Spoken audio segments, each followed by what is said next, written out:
मुल्क पाकिस्तान में पिछले कुछ अरसे से जो जुल्म और सितम का बाजार गरम है, इसका खमियाजा एक दिन सबको भुगतना पड़ेगा। पाकिस्तान एक ऐसा मुल्क बन चुका है जिसमें सिर्फ अशराफिया को जिंदगी गुजारने का हक है। बाकी जो इस फुरसुदा निजाम के बारे में बात करेगा उसका अंजाम अरशद शरीफ से कुछ ज्यादा मुख्तलिफ नहीं होगा। आज वो माँ भी इस दुनिया से रुखसत हो गई जिसने अपने बेटे की तशद्दुद ज़दा बॉडी 3 साल पहले वसूल की और उसको ये पता भी ना चला कि किस जुर्म की सजा इसके बेटे को दी गई है।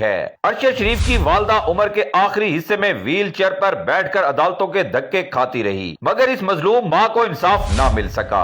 आज ऐन उस दिन दुनिया फानी से दुखी दिल के साथ रुखसत हो गई जिस दिन अरशद की तशद्दुद ज़दा लाश आई थी। कौम इन चेहरों को कभी नहीं भूलेगी जिन्होंने माँ से इसका आखिरी सहारा छीन लिया। इसने अपना शोहर, दोनों बेटे इस मुल्क पर कुर्बान कर दिए, मगर आखिरी उम्र में अजियत सहती हुई दुनिया से चली गई और ये मुल्क इस बुढ़ी माँ को इंसाफ ना दे सका। और न जाने कितनी माएं ऐसे तड़प तड़प कर इस दुनिया से रुखसत हो गई हैं। आखिर कभी तो इस निजाम का खात्मा होगा। अल्लाह मरहूम अरशद शरीफ की वालदा के दर्जात बुलंद फरमाए, आमीन सुम आमीन।